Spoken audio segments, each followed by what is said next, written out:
All right. Hey, David, welcome back to another Tech Talk Tuesday. What do you think? Shall we recap last week's market? That sounds good. Alrighty. Take it away. Okay, well, last week we had a very nice week in the market.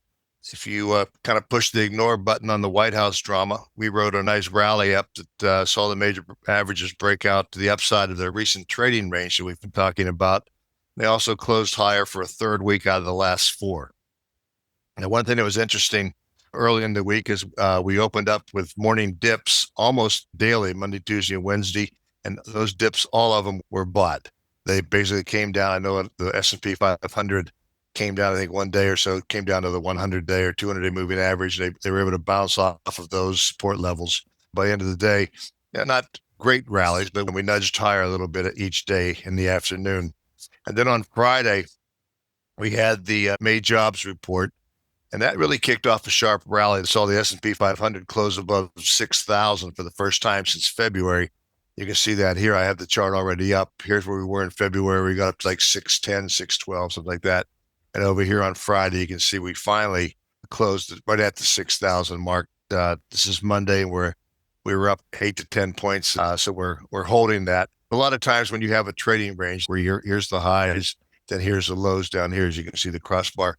When you break out, oftentimes you'll see the breakout maybe come down and retest that breakout level before we start up again. So we'll kind of watch that. If you see any kind of pullback that bounces off that 6,000 or 50, say 59.80, 58.90 level this week, I think you could probably buy that. And again, we're looking probably for the market to at least go back and test these old highs from February. Okay, so anyway, the market gains were pretty broad-based. A lot of the strength was in the Mag 7 and the big cap technology shares and semiconductors. Now, the technology sector was up 3.23%. Let me put that up while we've got the screen here. That's XLK. You can see that the technology sector is already almost up to where it was at the February highs over here. I mean, it's just a little chip shot away. And I think we have a couple of different earnings reports coming out. So we're getting Oracle and Adobe on Wednesday. That could actually push us up above the new highs for the technology sector. And we also had a big gain in the Philadelphia Semiconductor Index. It was up 5.9%. Now that thing has rallied. I'm going to put up SMH. This is the semiconductor ETF. This thing has gone up almost 45%. And it had this little bit of a pullback here. Well, it was in the trading range also. It never filled this gap, which is actually kind of bullish. But we did break out of this trading range right now. And this sideways trading allowed the semiconductors not to be overbought as they're breaking out. You would think after a 45% move or so that you would be pretty extended. But as of right now, as you can see down here on the 14-day RSI, we're just almost to 70. So it's getting close, but there's room for more upside. So anyway, as far as the lagging groups, it was pretty much defensive market groups. Consumer staples, XLP, and utilities, XLU, finished lower during the week. And that was basically about it. Okay, as far as the technical condition of the market goes, like I just mentioned, we did see the major averages break out of their May trading range, and the Dow Jones and the Philadelphia Semiconductor cleared resistance at their respective 200-day moving average. Now, for the Dow Jones, we'll take a look at the DIA. This is the diamond. As you can see over here, we were bouncing along this 100-day moving average, and here's the 200-day moving average, the yellow line, and we finally broke out above that. It's been struggling here at the top of this range to get through that. So that's a positive for the market going forward. And the Philadelphia Semiconductor Index also did that. So that bodes well for the market going forward. Now, the small cap Russell 2000 crossed above its resistance. And that's something that we're going to talk a little bit more about right here. Okay, you see the blue line over here. For the while the small caps have been in their trading range, they kept coming up to the 100-day, boom, bounced off, hit it, bounce back. Then we finally got that break above. As you can see, here's that trend line again, right at that 2100. It hit that 1, 2, 3, 4, 5, 6, 7 times over the last 2-3 weeks and ran into resistance. And Friday, we got a bump on that. And today is actually outperforming again. Today, the Small caps were up another, I think, about another 20 points or so. So that's something, again, that we'd like to see. You want to see the small caps and maybe the semis and stuff lead the market higher. Now, one thing I also want to notice that I brought in here, and this is probably, if you want to dig down a little bit deeper, you can see this trend line here that I drew across there at 2100.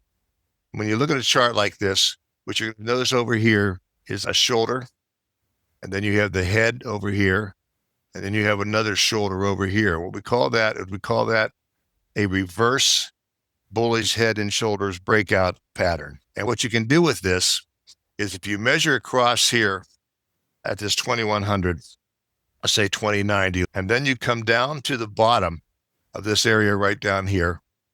Let's say it says 173, 175, let's say. You don't want to go all the way down. You give it a little bit of room. But anyway, that represents 34 points from this line here to this line right here, okay?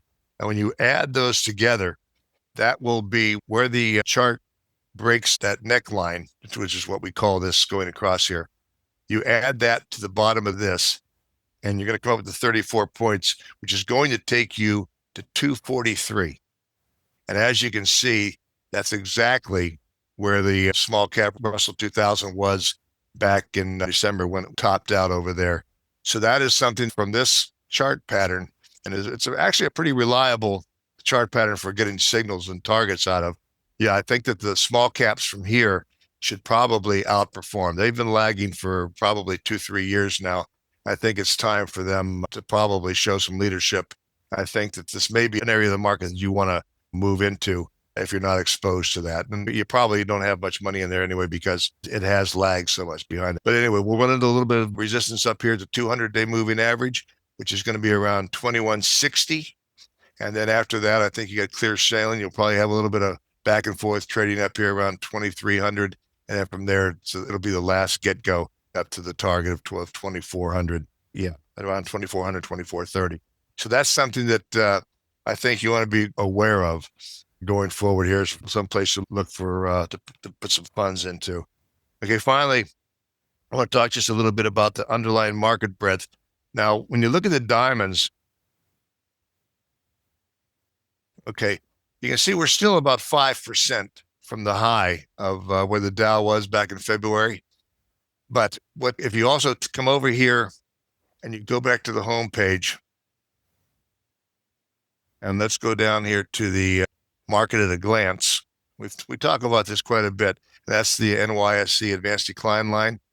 Okay, despite the fact that we're about 5% off of the highs, you have a NYSE advanced decline line that is almost ready to break out to new highs. And we consider this a leading indicator of market direction. And that is because it's showing that most of the stocks are under accumulation. Okay, and that's called positive divergence, which means especially when you're in a trading range, you look for either negative or positive divergences in the indicators to kind of signal you or give you a little bit of heads up that where the breakout, which direction the breakout is probably going to happen. You're also seeing this in the advanced decline line on the NASDAQ, which isn't quite as important. I mean, people look at it, but you have a lot of junk stocks and things like that in the NASDAQ, so it doesn't quite, when you have a little bit of sell-off in the NASDAQ, you'll get a lot more stocks going down because they don't hold up fundamentally like the NYSE. So that's something you want to look at. And then also down here on the new highs and new lows, as we're starting to get up here towards the new highs, break out to the new highs, you're starting to see the new high breaking out and expanding a little bit while the new lows start to tick down a little bit. These aren't really indicative yet of a stock market that's going to just, bust out to 1,000-point rally in the next couple of days. But it is showing you that underneath here, we are seeing buying and you're seeing increased leadership. A month or so ago, you were maybe seeing 50 new highs. Now you're seeing 200 new highs. And that's something you want to notice also because that's showing positive divergence. And finally, we talk a little bit about investor sentiment. I wanted to just put up a chart over here because we find that we're back to a neutral reading on sentiment. And that's kind of important because, once again, a lot of times when you start to see, here's some of these indicators that we look at for sentiment. You can see most of them are neutral. When you start getting towards a new high, a lot of times the market and the sentiment will start getting a little bit frothy as the sentiment indicators start getting higher and higher. You consider that almost a bearish contrarian indicator, because if everyone's too bullish, that means they're already fully invested, and who's going to have money to push the market higher? So right now, you're seeing some skepticism in this market rally, and that's actually a positive for the intermediate term, because it means that there's a little bit of something called FOMO, fear of missing out.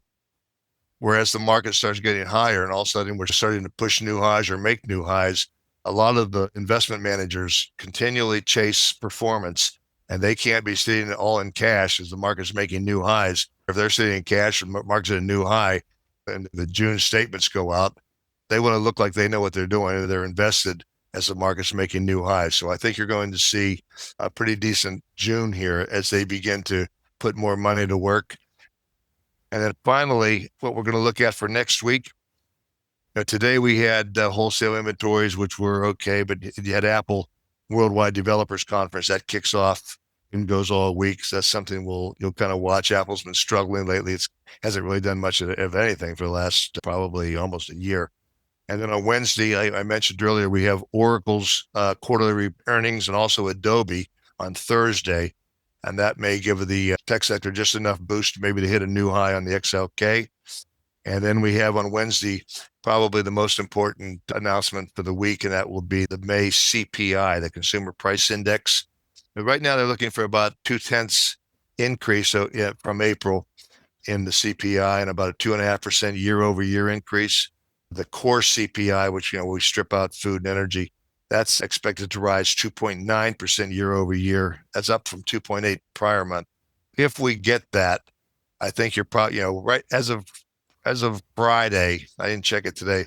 We're probably, the FOMC is probably looking to if they're going to raise rate or cut rates, it'll probably be September now. That was pushed out with the jobs data last Friday. So pretty much June and July is off the table with these kind of numbers. You're going to have to see a little bit of a tick down in the inflation numbers, and the jobs numbers are just holding too steady for the Federal Reserve to get an inclination that we've got to start moving on interest rates. I think they're going to hold steady until they see a little bit longer what the impact of tariffs and trade are going to do. And finally, on Friday, we have the University of Michigan Consumer Sentiment Index for June.